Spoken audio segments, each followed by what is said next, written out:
جو فخر زمان کا جو لیوریج ہے ہمارے پاس مڈل آرڈر میں، وہ بڑا پازیٹیو امپیکٹ کریٹ کر سکتا ہے، کیونکہ وہاں پہ سری لنکا میں ہو سکتا ہے وکٹ اسپنر سائڈ پہ تھوڑا سا ہیلپ فل ہو، تو جہاں پہ اسپن ہو رہا ہو، لیفٹ آرم اسپنر ہو، لیفٹ ہینڈر آپ کے پاس پاور ہیٹر ہو مڈل آرڈر میں جو کہ سینسیبل بھی کھیل سکے، تو ایک اچھی ایک پریپریشن میں سمجھتا ہوں کہ اب تک پاکستان ٹیم کو سمجھ آ گئی ہوگی کہ یار ہمارا بیسٹ کمبینیشن کیا ہے ورلڈ کپ کے لیے، اور یہ ایک اچھا ٹورنامنٹ ہوا ہے جو ٹرائی نیشن ہے، اس میں پاکستان کو پتہ چل گیا کہ یار ان کی ٹیم کی اسٹرینتھ کیا ہے۔ اور یاسر بھائی ذرا انڈیا ساؤتھ افریقہ کی بات بھی کر لیتے ہیں۔ جنوبی افریقہ نے بھارت کے خلاف کلین سویپ کیا ہے، اور سارا جو بھارت کا غرور تھا اور جو تانے تھے اور وہ جس طریقے سے ان کے باؤما کو بلا رہے تھے، گالیاں دے رہے تھے، وہ سارا غرور میچز کے ذریعے اپنی کارکردگی سے نکال دیا ہے، بھارت کو سپن میں کے جال میں پھنسا کے مارا، تو اس کے بارے میں کیا کہیں گے؟ بالکل، South Africa throughout over the last year بہت اچھی کرکٹ کھیلتے ہیں، میرے خیال سے 12 میں سے 11 ٹیسٹ میچز جیتے ہیں بہوما، اور ایک میچ جو ہے وہ ڈرا ہوا ہے، تو آپ دیکھیں کوئی ہارے بھی نہیں ہیں، تو ایک ٹیم کا جو کمبینیشن بنا ہوا، جو بلیو آیا ہوا ان میں، جو پہلے نہیں تھا، چوک کر جاتی تھی ساؤتھ افریقہ کی ٹیم، بہت سے ایسے موقعوں پہ ہم نے دیکھا جیتا ہوا میچ ہار گئے، اب وہ جو بلیو آیا اس کو وہ کیری آن کر رہے ہیں، اور بھارت کو بھارت میں ہرانا اسپن وکٹس پہ، اور وہ بھی بیسک اسپنر کے ساتھ، جس طرح آف اسپنر ہے ان کے بیسک بالنگ کی ہے، انہوں نے ٹرن کیا، فلائٹ کی ہے، تو اچھی اسٹریٹجی سے کھیلے اور بڑا ان کو اسٹریٹجی سے مارا ہے، اور اچھی کرکٹ کھیلی ہے، ٹیکٹیکلی بہت اچھی کرکٹ کھیلی ہے، تو پھر کپتان کا کانفیڈنس جو تھا وہ بڑا ہائی رہا اپنے پلیئرز پہ، اور اپنے پلیئرز کو یوٹیلائز کیا اچھا۔ میرے خیال سے ساؤتھ افریقہ واقعی جو ہے وہ جو ٹاپ ٹیم ہے تو وہ پروو کر رہے ہیں the top test site. Thank you so much Yasir, ہمارے ساتھ دیکھتے ہیں جی آج کیا ہوتا ہے سری لنکا زمبابوے میچ میں، اور پھر فائنل ہوگا 29 کو، اس میں دیکھتے ہیں جی کون سی ٹیم اس ٹرائی نیشن سیریز کو جیتتی ہے۔ ویسے آپ نے وہ ٹرافی دیکھی ہے T20 کی؟ میں نے دیکھی ہے وہ T20 کی ٹرافی، لیکن ہم جہاں بھارت کی صرف بات کر رہے تھے، بھارت نے ساؤتھ افریقہ سے تو مار کھائی نا اسپن کے جال میں پھنسنے کے بعد، لیکن بھارت ایک اور محاذ پر بھی مار کھا رہا ہے، ویسے ہر جگہ مار ہی کھاتے رہتے ہیں۔ یہ دبئی ایئر شو ہوا، اس میں بھارتی طیارہ تھا تیجس، جو کہ بھارتی انتظامیہ کی نااہلی اور ایئر فورس کی نااہلی کے باعث وہ کریش ہوا، اور heart goes out to the pilot, deepest condolences to for his family as well. But Bharat اور ارمینیا کے بیچ میں ایک ڈیل چل رہی تھی، اور وہ اس میں یہ تھا کہ ارمینیا نے بھارت سے تیجس طیاروں کی خریداری کی ڈیل اب معطل کر دی ہے۔ انہوں نے کوئی 10 12 13 طیارے خریدنے تھے، انہوں نے معطل کر دی۔ اچھا، یہ ان کا اپنا فائٹر پلین ہے، اور بتایا جاتا ہے جی کہ 1985 سے یہ انہوں نے بنایا ہوا ہے، اور ظاہر اس کی مارکیٹنگ کر رہے تھے، اور دبئی ایئر شو جو ہے وہ ایک ایسا پلیٹ فارم ہوتا ہے جہاں پر بڑے بڑے ملک آتے ہیں، اپنی ڈسپلے کرتے ہیں اپنی ویپنز اور اپنی جو پلینز ہوتے ہیں، اور خاص طور پہ ہوم میڈ، تو یہ ایک طرح سے ایک کہتے ہیں نا ایک بڑا سیٹ بیک ہے، افسوسناک واقعہ ہوا۔ لیکن اب جو ان کی ایک تجارتی ڈیل ہونی تھی، اور بہت سارے سوال انڈیا سے اٹھ رہے ہیں کہ جی تیجس جو ہمارا فائٹر پلین ہے وہ کتنا کیپیبل ہے، اس کے اندر کتنی صلاحیت ہے، تو اسی وجہ سے آرمینیا نے جی یہ ڈیل جو ہے وہ ختم کر دی ہے۔ تیجس طیارے خریدنے پر مذاکرات ہوئے تھے۔ اب غیر ملکی جو میڈیا ہے وہ یہ کہتا ہے جی 12 طیاروں کی جو ڈیل کی مالیت ہے وہ $1.2 بلین تھی، اور اسرائیلی اخبار بتاتا ہے جی تیجس طیارے کی تباہی سے اسرائیل کو بھی نقصان ہوا، اور تیجس میں اسرائیلی کمپنی ایلٹا کا تیار کردہ AES اے رڈار بھی نصب تھا، تو یعنی کہ اس کے تمام جو پارٹس ہیں اس پر تنقید ہو رہی ہے۔ لیکن اس کے باوجود بھی ہم دیکھ رہے ہیں کہ امریکہ کو ذمہ دار ٹھہرا رہا ہے بھارتی میڈیا، کہہ رہے ہیں جی ان کے انجن تھے، تو اسرائیل کا کچھ نہیں بتا رہے، باقی کسی کا کچھ نہیں بتا رہے، امریکی انجن، کیونکہ امریکہ سے آج کل ڈونلڈ ٹرمپ صاحب سے وہ خفا ہیں، کافی خفا ہیں۔ جا سکتے ہیں مطلب اچھا ناٹ ٹو فرگیٹ تیجس وہی ہے کہ جس میں مودی خود بیٹھ کے اور فوٹو شوٹ کروا رہے تھے، اور مودی نے بڑی ہائپ کریٹ کی تھی تیجس کی، یہ وہی تیجس ہے جسٹ بائی دا وے، میں نے کہا یہ بھی بتا دوں آپ کو۔ اچھا now coming back to our country, ملک میں کیا چل رہا ہے، سیاسی منظرنامے پر نظر ڈال لیتے ہیں ایک دفعہ، اور بھائی بڑا دلچسپ معاملہ ہے، معاملہ اس سینس میں کہ کافی عرصے بعد نواز شریف صاحب منظر عام پر آئے، ظاہر ہے ایک پارٹی کے قائد ہیں، اور ہم اکثر و بیشتر دیکھتے ہیں کہ بڑے بڑے ہم موقع ہوتے ہیں، 27 ترمیم پہ ہم نے انہیں دیکھا تھا لاسٹ ٹائم جب وہ ووٹ کاسٹ کرنے آئے تھے۔ اب ہوا کیا ہے، خاص طور پہ جو ضمنی الیکشن ہوئے، تو ضمنی الیکشن میں نون لیگ کو کامیابی ہوئی، اور وہ کہہ رہے ہیں دیکھیں جی ہماری کارکردگی کو ووٹ پڑا ہے، اور بیانیہ جو ہے مخالف پارٹی کا وہ ہار گیا ہے۔ اس کے بعد نواز شریف صاحب سابق وزیر اعظم ان کی انٹری ہوتی ہے، اور پھر وہ وہاں پر باقاعدہ ایک تقریر بھی کرتے ہیں۔ لیکن انہوں نے کہا جی کہ بانی پی ٹی آئی اکیلے مجرم نہیں ہیں بلکہ انہیں لانے والے اس سے بڑے مجرم ہیں اور بانی پی ٹی آئی کے لانے والوں سے پورا حساب لینا چاہیے. اب یہ جو سارے لوگ بیٹھے تھے ان میں یہ 9 منتخب لیگی ارکان تھے جو الیکشن جیت کر آئے ہیں. اب کہتے ہیں جی کہ گزشتہ دور حکومت میں ملک میں صرف تباہی آئی. پھر انہوں نے کچھ نمبرز بھی شیئر کیے کہ انفلیشن جب پچھلی حکومت تھی تو کیا تھا, پچھلی حکومت سے مراد پی ٹی آئی کی حکومت کیا تھی, ہماری حکومت میں کیا انفلیشن کا ہے. کہتے ہیں جی میں نے اپنے دور میں بڑے کام کیے لیکن شہباز اور مریم مجھ سے آگے نکل گئے. تو ان شارٹ بڑے میاں صاحب کا سیاست میں آئی بلیو کہ واپس کم بیک ہو گیا, تو انہوں نے کیا کہا آپ کو سناتے ہیں. خان صرف اکیلا مجرم تھا, اس کو لانے والے بھی اس سے بڑے مجرم تھے جو اس کو لے کے آئے. پورا ان کا حساب لینا چاہیے. کرکٹ کھیلنے آئے تھے وہی کھیلتے رہے یہاں پہ 5 سال. ملک کا قوم کا دیوالیہ نکال دیا. نفرت, جھوٹ, گالی گلوچ, بدتمیزی, بدتہذیبی, دنگا فساد اور فتنے کو بری طرح سے اللہ تعالیٰ نے شکست دی ہے. جو حالت کی ہے انہوں نے اس کا خمیازہ ہر پاکستانی بھگت رہا ہے. خود کئی فیصلے خود نہیں کر سکتے. بہت سارے فیصلے ہمارے غیروں کے ہاتھ میں انہوں نے دیے ہیں. میں شہباز شریف صاحب کو, مریم نواز شریف صاحبہ کو شاباش دیتا ہوں. ڈیفالٹ سے بچایا ہے. اقتصادی دیوالیہ پن ہو چکا تھا, اخلاقی دیوالیہ پن ہو چکا تھا, معاشی انسانیت کا یہاں پہ دیوالیہ پن کر دیا گیا تھا, میں سمجھتا ہوں. اچھا جی, موونگ فارورڈ ناؤ. اچھا پھر مریم نواز صاحبہ نے بھی گفتگو کی اور انہوں نے یہ کہا کہ ملک میں یہ جو بد تہذیبی کا کلچر عام ہوا, ملک کو دیوالیہ ہونے کا بتایا جا رہا تھا اور دیوالیہ ہونے کے دہانے تک پہنچایا گیا. انہوں نے کہا کہ میں نے, نواز شریف صاحب نے یہ بات کہی کہ میں نے اپنے دور میں بہت کام کیا لیکن مریم اور شہباز میرے سے آگے نکل گئے. مریم نواز صاحبہ نے کہا کہ مخالفین کچھ بھی کہیں, عوام کو اصل اور نقل کی پہچان ہو گئی ہے اور میاں نواز شریف صاحب جو ہیں وہ اس ملک کا پاسٹ, پریزنٹ اینڈ فیوچر ہیں. مزید کیا کہا آپ کو سنواتے ہیں. جس دن میں میاں والی میں گرین بس لانچ کرنے گئی تھی, مجھے اس دن پتہ چل گیا تھا کہ میاں والی میں تبدیلی آ گئی. ہری پور, خیبر پختونخوا میں بھی اللہ تعالیٰ نے ایک resounding victory P M L N کو دی. ہر جگہ انہوں نے اپنے کینڈیڈیٹس کھڑے کیے اور ہمیں موروثی سیاست کا تانا دینے والوں نے کہیں اپنی بیوی کھڑی کی, کسی نے کہیں اپنا بھائی کھڑا کیا. اب آپ لاکھ تعویلیں گھڑتے رہے. بات یہ ہے کہ اب عوام کو سمجھ آ گئی ہے, نہ آپ کے کوئی جلسوں میں آتا ہے, نہ آپ کے کوئی بہکاوے میں آتا ہے, نہ آپ کے بیانیے سے اب لوگ بیوقوف بنتے ہیں. کہ لوگوں کو اصل اور نقل کا فرق پتہ چل گیا. کوئی ایک ایسا سیاسی لیڈر 40 سال سے نہ صرف یہ کہ وہ سروائیو کر رہے, 3 دفعہ سازش کر کے ان کو نکالا گیا. مشرف سے لے کر جنرل فیض تک سب نے ایک ہی دعویٰ کیا کہ نواز شریف از ہسٹری. عمران خان نے بھی یہی کلیمز کیے جس کے بارے میں وہ یہ کہتے تھے, وہ یہ آپ کے سامنے بیٹھے ہیں. اور اس ملک کا پریزنٹ بھی وہ ہے, پاسٹ بھی وہ ہے, فیوچر بھی وہ ہے.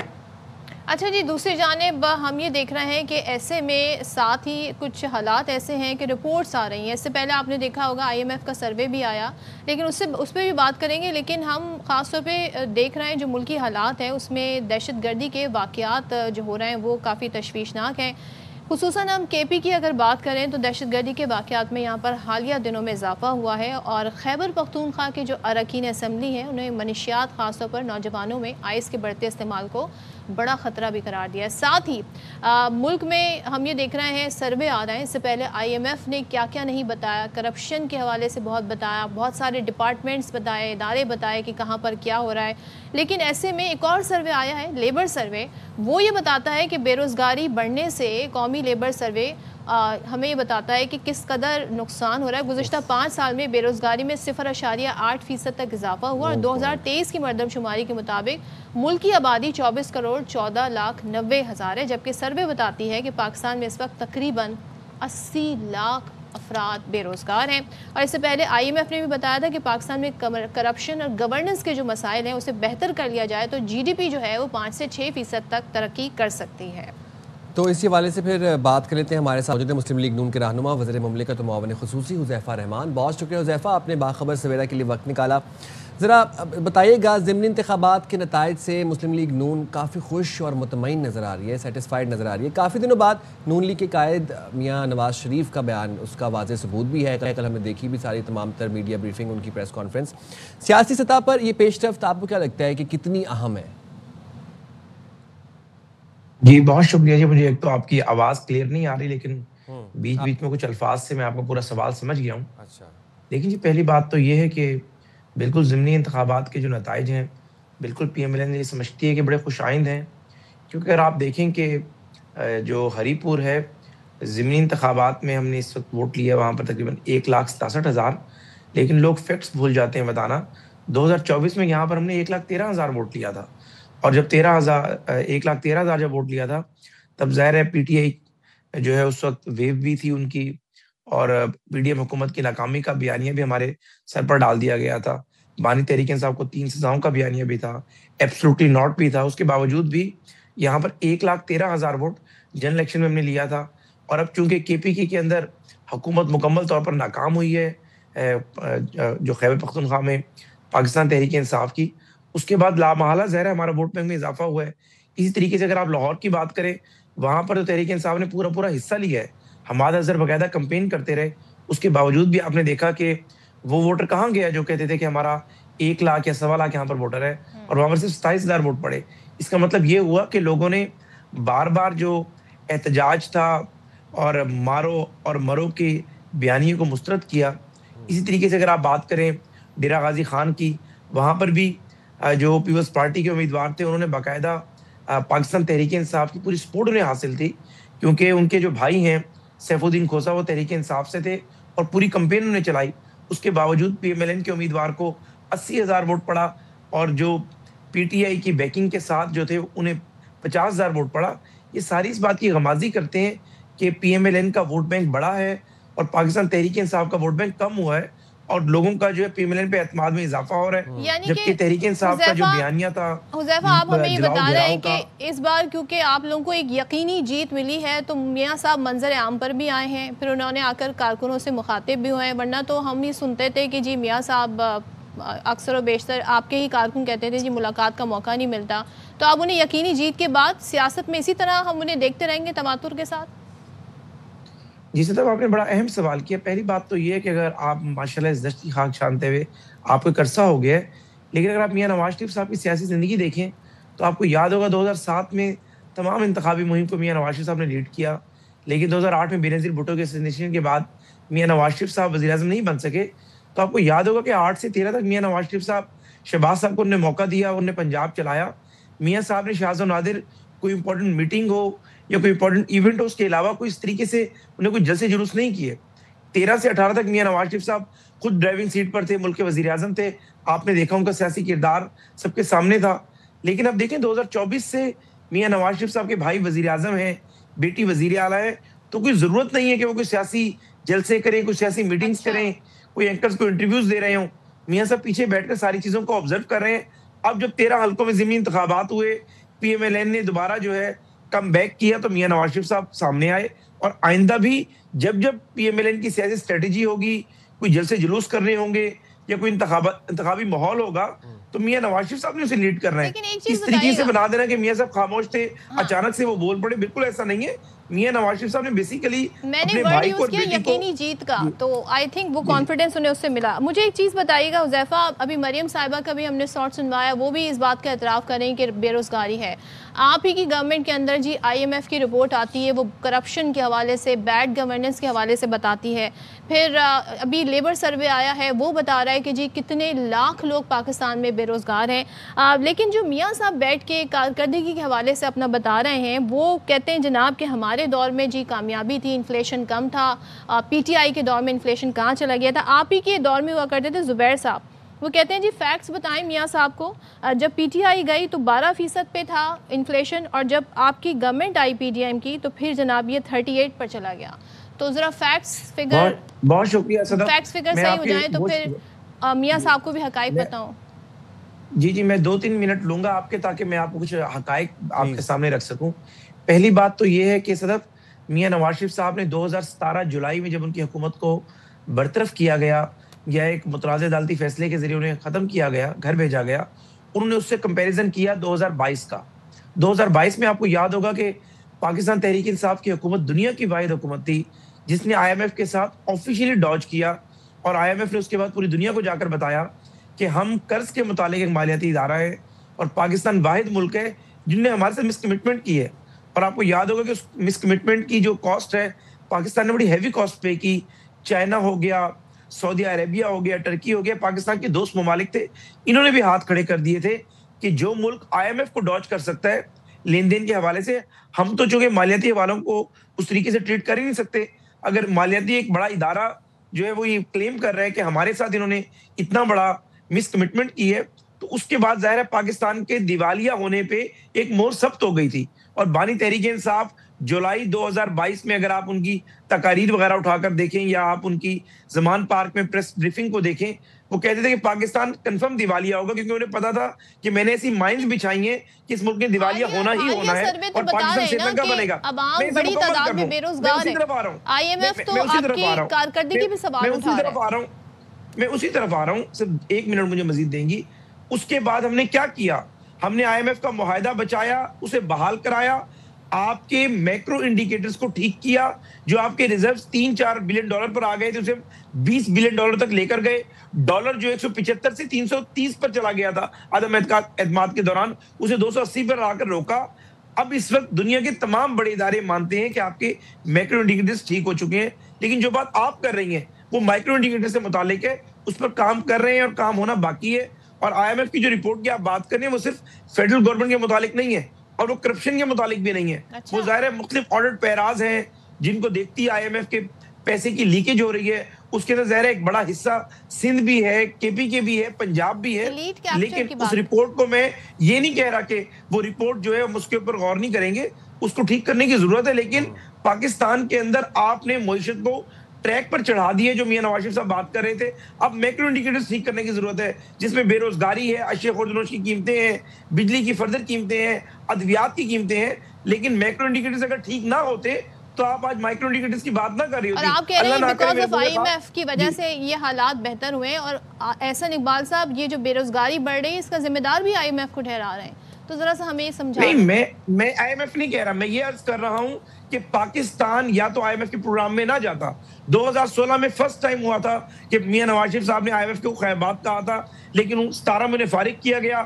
18 میں جس طریقے کا ماحول بنا، 19 میں پھر آئی ایم ایف میں گئے، 22 میں آئی ایم ایف کا معاہدہ ہم نے توڑ دیا. پھر 22 میں مجبوری میں آئی ایم ایف کی جو سخت شرائط ہے اس کے ساتھ اس معاہدے کو بحال کرنا پڑا. آج اس کے اثرات ہیں. یاد ماضی تو عذاب ہے. آپ ہمیں لائحہ عمل بتائیں. قومی لیبر سروے یہ بتا رہا ہے کہ 80 لاکھ افراد اس وقت ملک میں بے روزگار ہیں. لائحہ عمل کیا ہے حکومت کا؟ جی، لائحہ عمل میں آپ کے سامنے رکھ دیتا ہوں. دیکھیں جی، وزیر اعظم صاحب بالکل اس کے اوپر انتہائی سنجیدہ ہیں. جو سرویز رپورٹ آپ نے شیئر کی ہیں یا آئی ایم ایف کی رپورٹ ہے، ہم بالکل ان رپورٹس کو سنجیدگی سے لیتے ہیں اور میں کوئی ان کی کریڈیبلٹی پہ بالکل کوشچن نہیں کروں گا ماضی کی حکومتوں کی طرح. لیکن اب وزیر اعظم صاحب نے ایک پلان یہ کیا ہے کہ میکرو انڈیکیٹرز اب آپ کے ٹھیک ہو چکے ہیں، ریزروز آپ کے ماشاءاللہ اب سیف زون میں ہیں. اب ہم نے مائکرو انڈیکیٹرز کو ٹھیک کرنا ہے.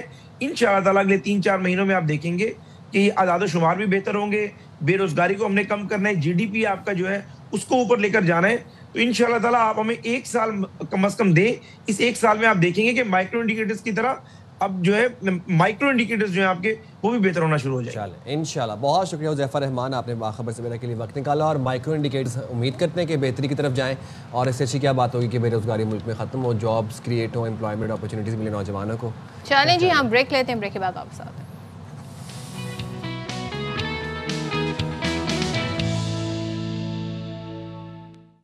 ویلکم بیک جناب. اور آئے دن ہی ہم اب آج کل ڈیجیٹل فراڈز کے بارے میں بات کر رہے ہیں، اسکیمز کے بارے میں بات کر رہے ہیں، اویئرنیس اسپریڈ کرنے کی کوشش کر رہے ہیں. لیکن صرف ایک ایشو ہے.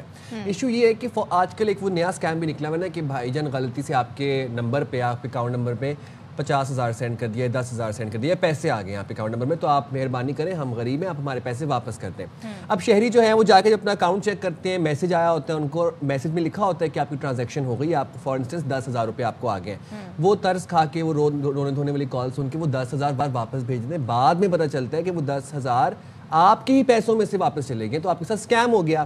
اب بیچارہ شہری کال کرتا ہے اپنے بینک کو، بینک آگے سے سفید جھنڈا دکھا دیتا ہے، وہ کہتا ہے کہ بھائی آپ نے خود ہی پیسے بھیجے، ہم کیا کریں. اچھا، بہت ساری چیزیں ایسی ہیں، بہت سارے فراڈ ایسے ہیں جن سے بچا جا سکتا ہے اگر کمپلین کو بر وقت ایڈریس کیا جائے. اور یہ جو ہم یہ دیکھتے ہیں نا، جو ہماری آن لائن ہمارے پاس پوری ہماری ہسٹری شو ہو رہی ہوتی ہے کہ ہم نے کتنی ٹرانزیکشن کی ہے، کس کو ہم نے پیسے بھیجے ہیں، وہ ایکچولی نمبرز ہیں. لیکن ہمیں نہیں معلوم کہ ہم نے، فرض کریں میں سائم کو ابھی 10,000 بھیجتی ہوں، ان کے اکاؤنٹ میں 10,000 شو ہونے لگیں گے، لیکن کیا واقعتاً ان کے پاس وہ 10,000 اس وقت ہیں اور وہ اس کو اویل کر سکتے ہیں کہ نہیں. فرض کریں میں نے غلطی سے بھیجے، میں کہتی ہوں سائم واپس کریں، اب سائم واپس نہیں کر رہا ہے. اس شکایت کو لے کے میں کس کے پاس جاؤں؟ اب میں بینک کو کال کرتی ہوں، بینک پہ کال کرنا آپ سب اس سے مرحلے سے گزر چکے ہوں گے کہ جی وہاں پہ آپ ہیلپ لائن پہ کال کریں، منٹوں سم ٹائمز تو گھنٹوں ہو جاتے ہیں آپ کی کال نہیں لگتی. کچھ بینک اس میں بڑے اچھے ہیں، وہ کال بیک کر لیتے ہیں آپ کو، لیکن کچھ بینک کال بیک کا آپشن ہونے کے باوجود بھی کال بیک نہیں کرتے. اب اس میں کیا کریں؟ اور فرض کریں آپ نے اے ٹی ایم کارڈ ان کیا اور اماؤنٹ اپنے لکھا 10,000 آپ نے نکلوانے، پیسے نہیں نکلے، کارڈ واپس آ گیا، آپ کو ایس ایم ایس آ گیا جی آپ کا 10,000 جو ہے ڈیڈکٹ ہو گیا ہے. پھر آپ بینک کو پوچھتے ہیں جی میں نے تو پیسے لیے نہیں، اب میں کیا کروں؟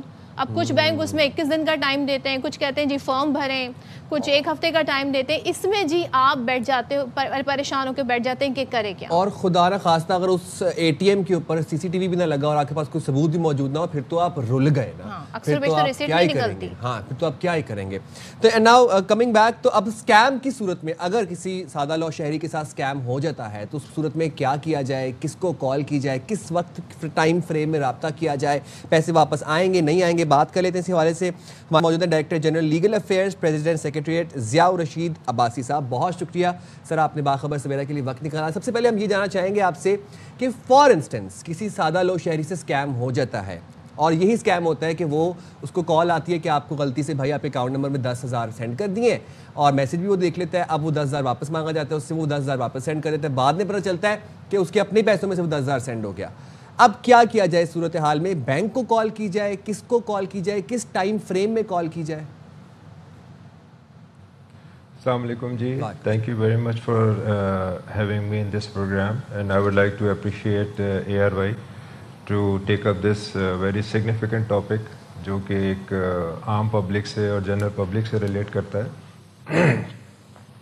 یہ بہت آپ نے دیکھا ہوگا کہ جیسے جیسے الیکٹرانک ٹرانزیکشنز بڑھتی چلی جا رہی ہیں اور ٹیکنالوجی امپروو ہو رہی ہے تو ساتھ ساتھ سائبر کرائمز بھی امپروو ہو رہے ہیں.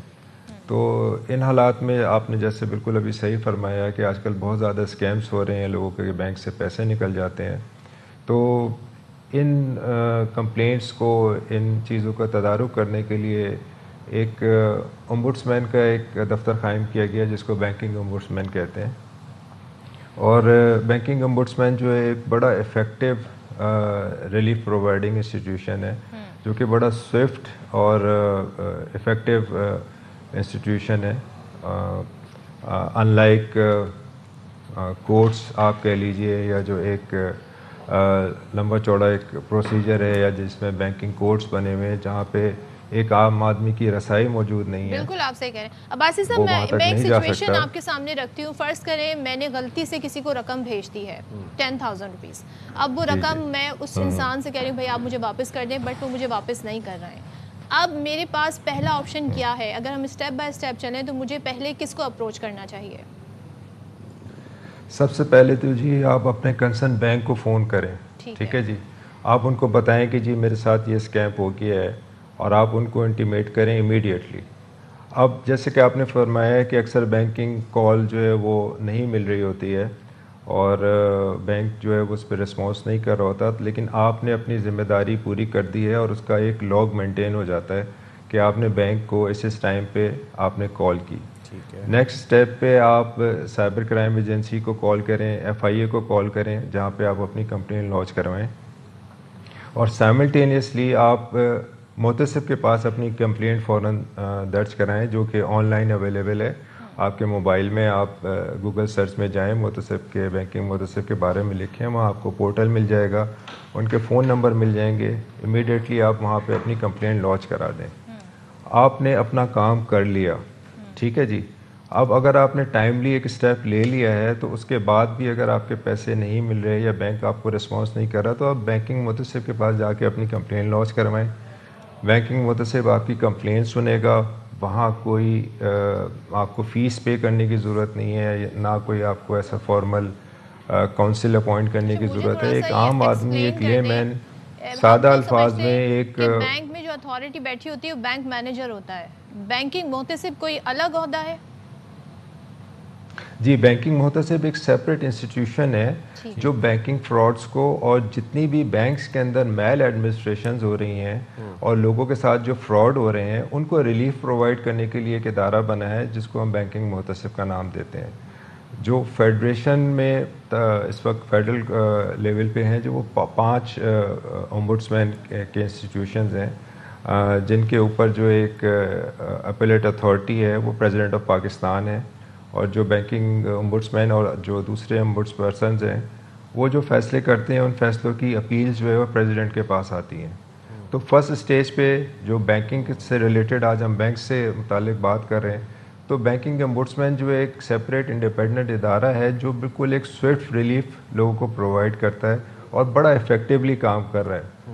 اگر آپ ابھی میں تھوڑی دیر میں آپ کو فیگرز بتاؤں گا تو یو ول بی امیزڈ کہ کتنی ساری اپلیکیشن ڈسپوز آف ہو رہی ہیں اور لوگوں کو کتنا زیادہ ریلیف مل رہا ہے اور کتنا امیڈیٹ بیسس پہ آن ہینڈ جو ہے وہ لوگوں کو ریلیف پرووائڈ کیا جا رہا ہے.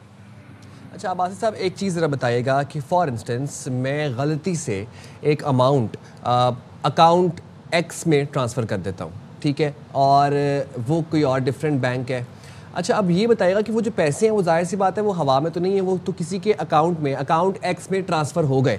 اب میرا بینک جو ہے وہ کیوں جو اکاؤنٹ ایکس کا بینک ہے یا جو اکاؤنٹ ایکس کا ہولڈر ہے اس کو پرسو نہیں کر سکتا, یا اس کو اس تک اسکروٹنی نہیں کر سکتا, یا اس کو مانیٹر نہیں کر سکتا, یا اس کو بول کیوں نہیں سکتا کہ یہ پیسے غلطی سے آئے ہیں آپ کے پاس اور آپ ان کو پیسوں کو واپس بھیجیں؟ First thing. سیکنڈ تھنگ, کیا جب آپ ٹرانزیکشن کر دیں اس کے بعد کوئی ایسا ٹائم فریم ہے کہ جس کے بیچ میں ہم کال کر کے یا میسج کر کے اس ٹرانزیکشن کو رکوا سکیں یا فریز کروا سکیں؟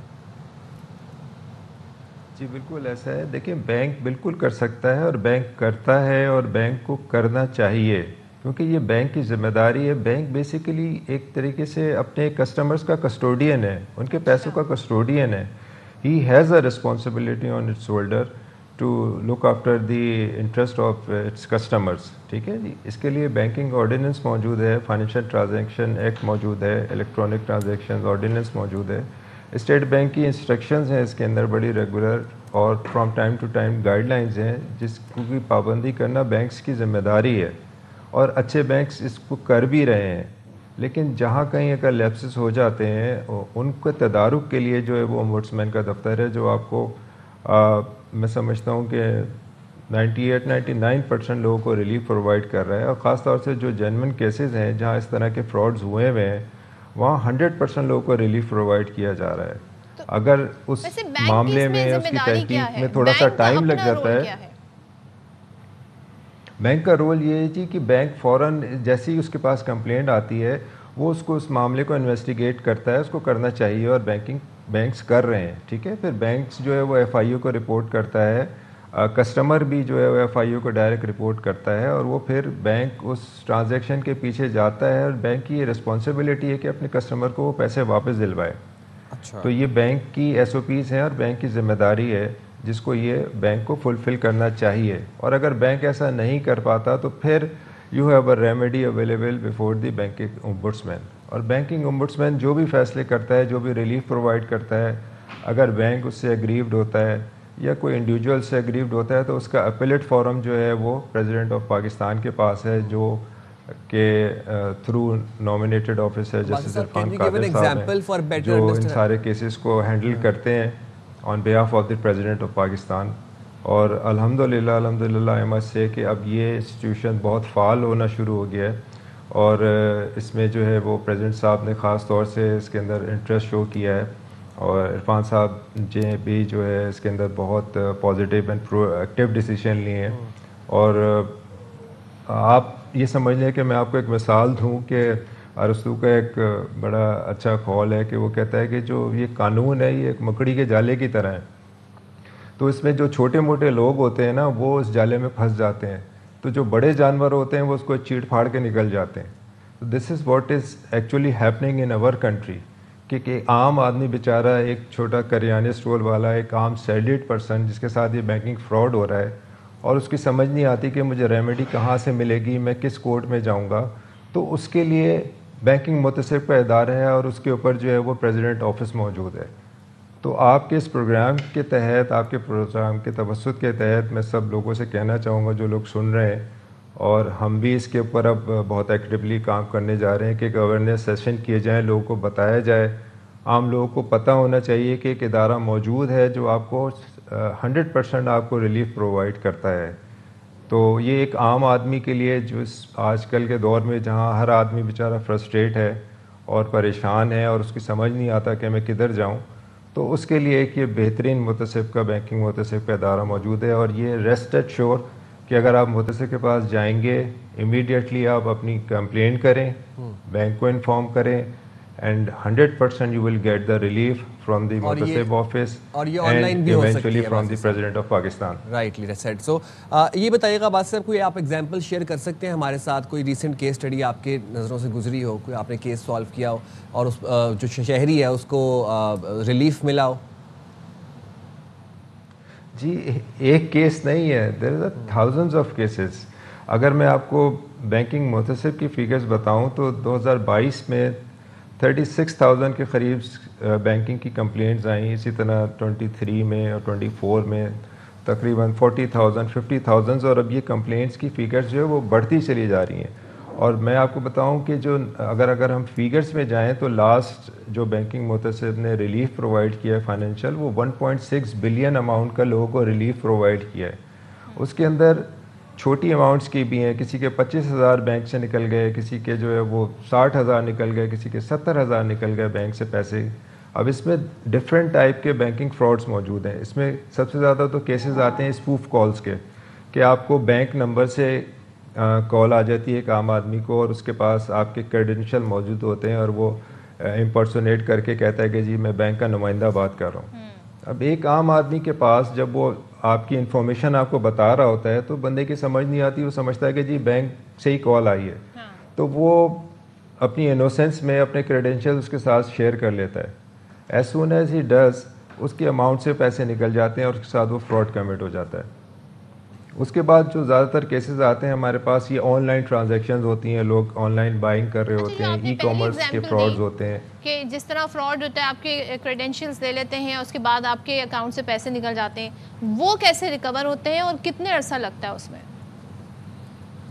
دیکھیں میں آپ کو وہی بات بتا رہا ہوں کہ as soon as it happens to you, کسی بھی کسٹمر کے ساتھ، کسی بھی شخص کے ساتھ یہ فراڈ ہوتا ہے تو اس کو امیڈیٹلی اپنے بینک کو فون کر کے بتانا چاہیے کہ جی میرے ساتھ یہ ایونٹ ہو گیا. اس کے پاس میسج آ جاتا ہے یا اس کو جیسے ہی پتہ چلتا ہے تو اس کو فوراً اپنے بینک کو بتانا چاہیے، سائبر کرائم ایجنسی کو کال کرنی چاہیے، اور سب سے زیادہ آسان اور ایزیسٹ وے ہے کہ آپ بینکنگ متصف کو کال کریں، وہاں ان کی ویب سائٹ پہ جائیں، 2 لائنیں آپ اردو میں لکھ دیں، ٹائپ کر دیں، ان کو ایک کمپلینٹ داخل کر دیں. آپ نے اپنا کام کر دیا، ٹھیک ہے. اب اس کمپلینٹ کو ڈیل کیا جائے گا. بینک بہت سارے اچھے بینکس ہیں جو آپ کو امیڈیٹ ریلیف خود سے پرووائڈ کر دیتے ہیں، لیکن بعض دفعہ بینک نہیں کر پاتے یا ان کے سسٹم ایسے ہوتے ہیں جہاں بینک ڈیلے کرتا ہے، تو وہاں مختلف اسٹیپس انٹو دی پکچر، اور وہ پھر بینک سے اس کمپلینٹ کو ٹیک اپ کرتا ہے اور وہ پھر اس انڈیویجول کو بینک سے پیسے دلواتا ہے واپس. اور عباسی صاحب یہ جو جب بینک کال کی جاتی ہے، ہیلپ لائن نمبر پہ کال کی جاتی ہے تو 45 منٹ انتظار کروایا جاتا ہے، تو آپ لوگ اس کے اوپر کیوں نہیں ایکشن لیتے کہ ذرا، ایک تو بندہ پہلے ہی پریشان ہے، اتنے بڑے بڑے مالیاتی ادارے، تو ایٹ لیسٹ اس چیز کو تو تھوڑا ذرا اسموتھ کریں. جی بالکل ایسا ہو رہا ہے. دیکھیں میں آپ کو یہ کہہ رہا ہوں کہ آپ نے اپنی کال کر دی، آپ کے پاس اس کا لاگ مینٹین ہو گیا، ٹھیک ہے نا. اگر بینک فون نہیں بھی اٹھا رہا اور ہیلپ لائن پہ کال جا رہی ہے، آپ نے you have made your efforts, آپ نے سائبر کرائم ایجنسی کو، FIO کو ایک کال کر دی، وہ بھی نہیں اٹھا رہے، تو آپ بینکنگ متصف کو ایک کمپلینٹ کر دیں. اگر آپ تھوڑا سا ڈیلے بھی رہتا ہے تو nothing to be worried about. Eventually تھوڑا سا ٹائم ہو سکتا ہے لگ جائے آپ کو، جب تک بینکنگ متصف اس معاملے کو ٹیک اپ کرتا ہے تو مے بی کہ 15 دن، مہینہ، تھوڑا سا ٹائم لگ جاتا ہے، لیکن یہ میں آپ کو ایشور کراتا ہوں کہ آپ کے پیسے کہیں نہیں جاتے. اس طرح کے فراڈز میں، اس طرح کی جو ٹرانزیکشنز ہوتی ہیں جس میں بندے کے ساتھ انوسینس جو ہے وہ فراڈ ہو جاتا ہے، وہ بینکنگ متصف انشور کرتا ہے کہ آپ واپس دلائے جائیں. اور سم ہاؤ اگر کسی کیس میں سم ہاؤ اگر کسی کیس میں نہیں واپس ہو پاتے تو پھر پریزیڈنٹ کا آفس موجود ہے، ٹھیک ہے، آپ نے بڑے اچھے سے ساری چیزیں آؤٹ آف دی وے جا کے with in the 4 corners of law. آپ نے بڑے اچھے سے ایکسپلین کر دیا کہ کیا کیا اسٹیپ ہونے چاہیے، کیا کرنا چاہیے، اور ظاہر ہے تھوڑا سا اس پہ بھی کام ہو جائے اگر بینک آپ کال کرتے ہیں تو فوری ریسیو کر لیں اور آپ کی کمپلین کو فوری ایڈریس کر لیں، ویٹ نہ کروائیں ہمیں. بالکل جی. ہم جائیں گے چھوٹی سی بریک پہ، حاضر ہوں گے بریک کے بعد. Stay with us.